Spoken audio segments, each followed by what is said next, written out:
People in America and people in India, everyone wants to find happiness in life. అమెరికాలో ఉండి ఇండియాలో ఎక్కడైనా సరే ప్రజలు సంతోషకరమైన జీవితాన్ని అనుభవించాలనుకుంటారు.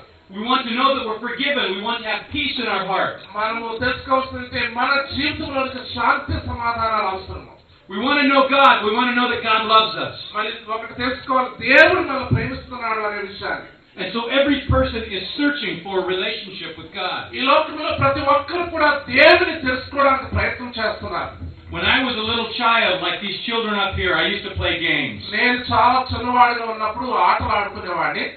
There's a game in America where everyone goes and finds a hiding place.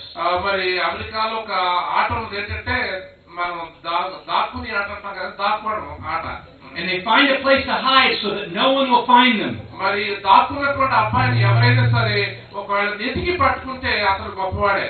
And then one person has to go look and see if he can find all the people who've taken a hiding place. So ఒక అతను దాక్కుంటాడు, మరొక అతను నెతుక్కోవడానికి వెళ్తాడు. Whenever I play that game, I could always find everybody who was hiding. మరి నేను అలాంటి ఆట ఆడేటప్పుడు ఎప్పుడు కూడా మరి చాలా రహస్యమైన స్థలంలో దాక్కునేవాడిని. No matter where the other boys and girls would hide, I would always find them. మరి యొక్క నాతో ఆడేటువంటి ఆ యొక్క పిల్లల్ని ఎక్కడ దాక్కున్నా సరే పట్టుకునేవాడిని. But for many years in my life, I could not find God. మరి నా జీవితంలో చాలా సంవత్సరాలు నేను దేవుని తెలుసుకోలేకపోయాను. Every person is on a search to find God. ఈ లోకంలో ప్రతి వ్యక్తి కూడా దేవుని వెతుకుటలో చాలా మరి బిజీగా ఉన్నారు. And Jesus told us a story about two people who were searching for God. యేసుక్రీస్తు వారు చక్కటి ఉపమానం చేశారు. ఇద్దరు వ్యక్తులు మరి దేవుని వెతుకుతున్నారట. They both came to God in prayer. మరి వారిద్దరు కూడా దేవాలయానికి వెళ్ళారట.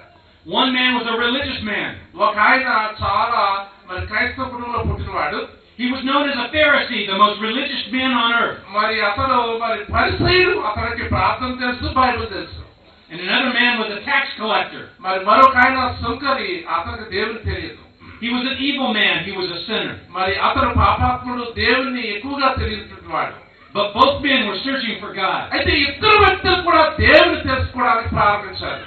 And Jesus tells this story about how they prayed to God and tried to find God. యేసుక్రీస్తు వారి ఇద్దరు వ్యక్తుల గురించి చక్కటి ఉపమానం చెప్పారు. The religious man stood very boldly in front of God. అయితే క్రైస్తవ కుటుంబంలో పుట్టినటువంటి వ్యక్తి చాలా గర్వంతోనూ చాలా దృఢముగాను ఆలయం దగ్గర దేవుని సన్నిధిలో నిలబడ్డాడు. He was very proud of all the good things that he had done. అతడు నేను దేవుని ఆలయంకి వెళ్తున్నాను, దేవుని వాక్యం తెలుసు, అన్ని తెలుసు అనే గర్వంతోని అహంభావంతోని అక్కడ ఉన్నాడు. He was very proud that he was very religious. అతనికి నేను ప్రార్థన చేస్తున్నాను అనేటువంటి ఎక్కువ గర్వం. He thought he kept all the laws that God required of him. Bible గ్రంథంలో ఉన్నటువంటి ఆజ్ఞలన్నింటినీ కూడా నేను పాటిస్తున్నాను అనేటువంటి భావం అతనిలో ఉన్నది. And his prayer was a prayer of boasting to God. మరి ఆ ప్రార్థన ఎలాంటి ప్రార్థన అంటే మరి నేను ఇలా చేస్తున్నాను అలా చేస్తున్నాను తను తానే పొగుడుకునేటువంటి ప్రార్థన. The other man was a tax collector, a sinner. అయితే రెండో వ్యక్తి అతడు పన్నులు వసూలు చేసేవాడు, పాపాత్ముడు అనేటువంటి వ్యక్తి. And he was ashamed of the sin in his life. మరి తన జీవితంలో ఉన్న పాపం బట్టి సిగ్గుతోటి దేవుని దగ్గరికి ధైర్యంగా వెళ్ళలేకపోయాడు. And Jesus said this man, when he prayed, couldn't even look to God. He held his head down. యేసుక్రీస్తు వారు తన ఉపమానంలో చెప్తున్నారు కదా, ఈ పాపాత్ముడైనటువంటి వ్యక్తి తన ముఖాన్ని కూడా దేవుని వైపు ఎత్తే ధైర్యం లేదటండి. And Jesus said he beat his chest as he prayed. అతను ప్రార్థన చేసినప్పుడు తన యొక్క మరి ఆ గుండె మీద కొట్టుకుంటూ ప్రార్థన చేస్తున్నాడు. He said, Lord, have mercy on me, a sinner. అతను ఎలా ప్రార్థన చేస్తాడు? దేవా నన్ను కనికరించండి, నేను పాపిని ప్రార్థిస్తున్నాను. Do you know what Jesus said about those two men? ఆ యొక్క ఇద్దరు వ్యక్తుల నుంచి ఇంకా యేసుక్రీస్తు వారు ఏం చెప్పారో తెలుసా మీకు? He said the religious man who was so boastful and proud, his prayers did not go to God. అయితే ఈ యొక్క దేవుని ఆలయంకి వెళ్ళి బైబిల్ తెలిసి ఆజ్ఞలు పాటించేవాడు గర్వంతో ఉన్నాడు కనుక అతని ప్రార్థన దేవుని దగ్గరికి వెళ్ళాలని వస్తుంది. God did not listen to his prayer. అతని ప్రార్థన దేవుడు వినలేదటండి. But the man who beat his chest and asked for mercy, God heard his prayer. అయితే వినయంతో చాలా మరి విధేయతో ప్రార్థించినటువంటి యొక్క వ్యక్తి యొక్క ప్రార్థన దేవుడు విన్నాడు. And Jesus said that man was forgiven for all of his sins. అతను తన యొక్క మరి గుండెని రొమ్ముని కొట్టుకుంటూ ప్రార్థించాడు కనుక దేవుడు అతని ప్రార్థన ఆలకించి క్షమించాడు. God's love came into the man's heart. దేవుని యొక్క ప్రేమ వ్యక్తిలోకి ప్రవేశించింది. And he was changed. అతని యొక్క జీవితం మార్పు కలిగింది. He became a new man on the inside. అతను నూతన వ్యక్తిగా మార్చబడి ఉన్నాడు. He became right with God. మరి దేవునితో కలిగి ఉన్నాడు.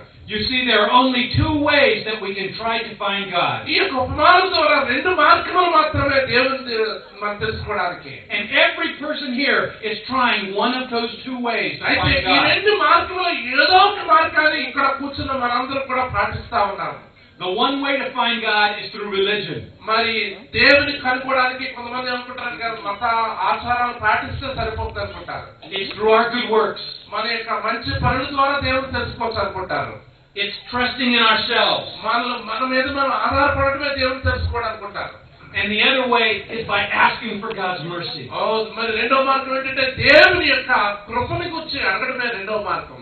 It's by trusting in God alone. మరి దేవుని మాత్రమే మనము వెతకాలి, ఆయన మీద ఆధారపడాలి. It is by admitting to God that we are sinners. So మనము మన పాపములు ఒప్పుకొని దేవుని కలిగి ఉంటేనే మంచిది. And it's asking for God's grace into our దేవుని యొక్క lives. మరి కృపని మన జీవితంలోకి రావాలని మనం అడగాలి. Jesus says this is the only way to find God. యేసుక్రీస్తు వారు చెప్తారు కదా, రెండో వాడు ఎలాగైతే వినయం కలిగి ఉన్నాడో అలాగే నువ్వు కలిగి ఉంటే దేవుని తెలుసుకోగలవు. Every person is looking for God. మరి ఈ లోకంలో ప్రతి వ్యక్తి కూడా దేవుని తెలుసుకోవాలని ఆశపడుతున్నాడు. People in America are looking for God. అమెరికాలో ఉన్న ప్రజలు దేవుని వైపు చూస్తా ఉన్నారు.